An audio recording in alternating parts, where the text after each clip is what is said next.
Лұқман ғалейкүсәләм бір аймаққа сапар шекпекші болып, ұлына 3 өсиет айтыпты. Біріншісі, сырыңды әйеліне айтпа. Екіншісі, жаңа байдан қарыз алма. Үшінші өсиеті, сырын алмай дос болма депті. Хакімнің ұлы да хакім еді. Атасының өсиетін тәжірибе қылмақшы болып, бір күні сахарадан өзінің қойларынан бір қойды бауыздап, етін пісіріп, қапқа салып үйіне алып барады. Қаптың аузын бекітіп байлады. Жаңа байдан борыш алды. Шаһар хакімнің жақын біреуіне достық көрсетті. Үйге келген соң, әйелі қаптың аузын аша алмай еріне, бұның ішінде не бар деп сұрады. Сонда ол, ей менің сүйікті сұлуым, сахарада бір адаммен сөзге келіп қалдым да, оның өлтіріп алдым. Сен ешкімге айтпа, саған ғана айтқанмын деді.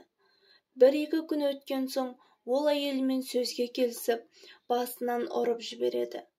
Әйелі дереу қарауыл шақырып, менің ерім әнеу күні біреуді өлтірген, бүгін мені өлтіргелі жатыр деді. Халық жиналды. Бұл хабар шаһар бастығына да жетті. Кім барып Лұқман ұлын алып келеді деді. Қала бастығы, мен деді. Лұқман ғалейкүсәләм ұлынан достық көрген жігіт орнынан атып тұрып.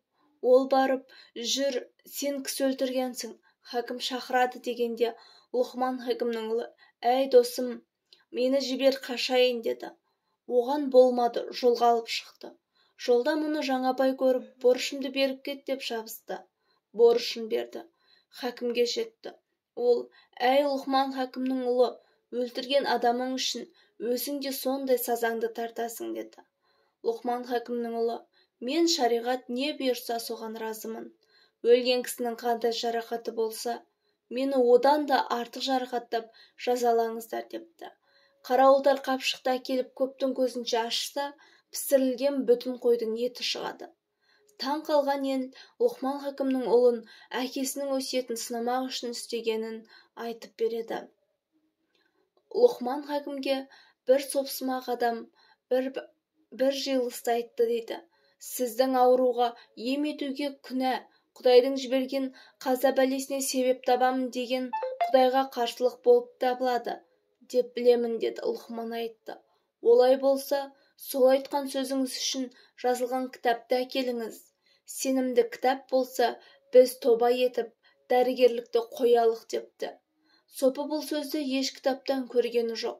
Кітап алып келе қоямын деп қозғалмады. Жиылып отырған халық шулап қоя берді. Сопы Лұқман жесірге байдай, жетімге атадай болып, неше мұңды бейшаралардың көзінің жасын тыйды. Сен бұл істі күнә деп білсең, кітабыңды көрсет. Болмаса, қазық алып барып, жазаландырамыз деп. Істің бұлай зорайып бара жатқанын көріп, Лұқман халықтан өтініш етіп, тысқа шығарып, сопыны оңаша қалдырып айтты.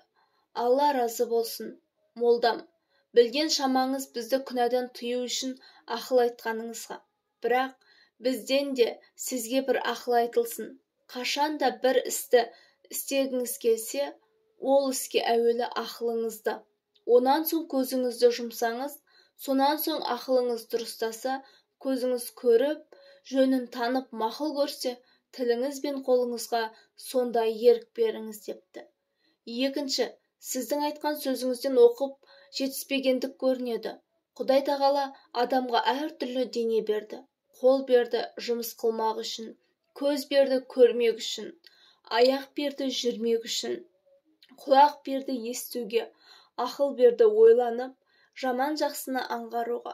Сол берген денелерді тиісті орнына жұмсамасаң, Құдайдың бұйрығына қарсылық болып табылса керек. Оның үшін жүрмей, тұрмай, отырмай, көрмей, естпей, Құдайға құлшылық етіп те болмайды. Сол реуішті жансыз нәрселердің де керексіз жаратылғаны жоқ. Бір шөпті у етіп жаратты, екіншіні шөпті оған бастық етіп жаратты. Бұларды да танып, біліп, бұйрықты орнына жұмсамасаң, күнәлі боласың. Тиісті, пайдалы орнына жұмсаудан обал болмаса керек деді.